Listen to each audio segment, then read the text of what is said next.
Depression को समझना, जिंदगी जब उदास लगे। लाइफ में उतार चढ़ाव तो आते ही रहते हैं, कभी खुशी कभी गम, ये तो होता ही है।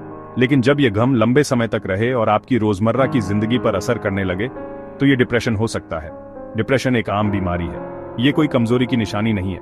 ये एक बादल की तरह है जो सब कुछ अंधेरा और मुश्किल बना देता है। डिप्रेशन की वजह से आपको उन चीजों में मजा नहीं आता जो आपको पहले पसंद थी। आप हर समय थका हुआ महसूस कर सकते हैं, भले ही आप बहुत सोएं। ये याद रखना जरूरी है कि आप अकेले नहीं हैं। निशानियों को पहचानें, क्या ये सिर्फ उदासी है या डिप्रेशन? आपको कैसे पता चलेगा कि आपको डिप्रेशन है? हर कोई इसे अलग तरह से अनुभव करता है, लेकिन कुछ कॉमन साइंस होते हैं। आप ज्यादातर समय उदास, निराश या खाली महसूस कर सकते हैं। आपको उन चीजों में इंटरेस्ट खो सकता है जो आपको पहले पसंद थीं, जैसे हॉबीज या दोस्तों के साथ टाइम स्पेंड करना। आपकी नींद, भूख या एनर्जी लेवल्स में भी बदलाव हो सकते हैं। अगर आप इन सिम्टम्स को एक्सपीरियंस कर रहे हैं तो मदद लेना जरूरी है। बातें करना, अपनी भावनाओं को शेयर करने की ताकत। अगर आप डिप्रेशन से जूझ रहे हैं तो सबसे जरूरी चीजों में से एक है इसके बारे में बात करना। किसी भरोसेमंद दोस्त, परिवार के सदस्य या थेरेपिस्ट से बात करने से बहुत फर्क पड़ सकता है। अपनी भावनाओं को शेयर करने से आपको कम अकेलापन महसूस हो सकता है और आपको अपनी सिचुएशन पर एक नया नजरिया मिल सकता है। याद रखें, मदद मांगना ताकत की निशानी है, कमजोरी की नहीं। अपने शरीर को हिलाएं, अपने मूड को ऊपर उठाएं। एक्सरसाइज के फायदे। एक्सरसाइज सिर्फ आपकी शारीरिक सेहत के लिए ही अच्छी नहीं है, ये आपके मानसिक स्वास्थ्य के लिए भी बहुत फायदेमंद है। जब आप एक्सरसाइज करते हैं तो आपका शरीर एंडोर्फिन्स रिलीज करता है, जिसका मूड पर अच्छा असर होता है। हल्की फुल्की एक्सरसाइज भी, जैसे टहलना या स्ट्रेचिंग करना, भी फर्क ला सकती है। हफ्ते के ज्यादातर दिनों में कम से कम 30 मिनट अपने शरीर को हिलाने का लक्ष्य बनाएं। अपने अंदर का शांत वातावरण ढूंढना। मानसिक स्वास्थ्य के लिए योग और ध्यान। योग और ध्यान प्राचीन प्रैक्टिसेस हैं जिन्होंने हाल के वर्षों में अपने मेंटल हेल्थ बेनिफिट्स के लिए पॉपुलैरिटी हासिल की है।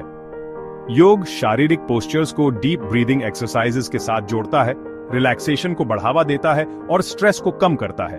ध्यान में अपने मन को एक ही बिंदु पर केंद्रित करना शामिल है, जैसे आपकी सांस या मंत्र, अपने विचारों को शांत करने और शांति की भावना पैदा करने के लिए।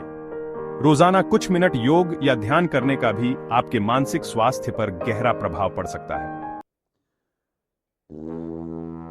अपने मन और शरीर को पोषण देना।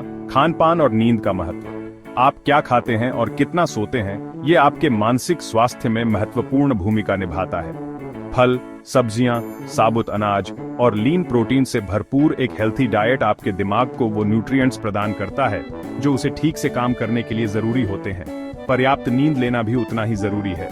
हर रात 7 से 8 घंटे की अच्छी नींद लेने का लक्ष्य रखें। अच्छी नींद आपके शरीर और दिमाग को आराम करने और रिचार्ज करने देती है, जिससे आप तरोताजा और ऊर्जावान महसूस करते हैं।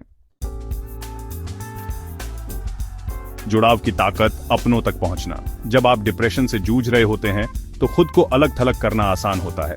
हालांकि मजबूत सामाजिक संबंध बनाए रखना आपकी वेलबीइंग के लिए जरूरी है। अपनों के साथ समय बिताना, भले ही वो सिर्फ एक फोन कॉल या वीडियो चैट ही क्यों ना हो, आपके मूड को अच्छा कर सकता है और आपको याद दिला सकता है कि आप अकेले नहीं हैं। जब आपको इसकी सबसे ज्यादा जरूरत हो तो अपने सपोर्ट सिस्टम तक पहुंचने से न डरें।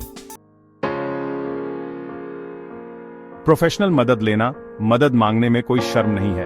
अगर आप अपने डिप्रेशन को खुद मैनेज करने के लिए संघर्ष कर रहे हैं तो प्रोफेशनल हेल्प लेने में संकोच न करें। एक थेरेपिस्ट या काउंसलर आपको आपके सिम्टम्स से निपटने और रिकवरी की दिशा में काम करने के लिए टूल्स और स्ट्रेटजीज प्रोवाइड कर सकता है। मदद मांगने में कोई शर्म नहीं है। वास्तव में ये ताकत और सेल्फ अवेयरनेस की निशानी है। किसी भी अन्य स्वास्थ्य समस्या की तरह मानसिक स्वास्थ्य भी महत्वपूर्ण है और प्रोफेशनल हेल्प लेने से बहुत फर्क पड़ सकता है। किसी भी अन्य स्वास्थ्य समस्या की तरह मानसिक स्वास्थ्य भी महत्वपूर्ण है और प्रोफेशनल हेल्प लेने से बहुत फर्क पड़ सकता है।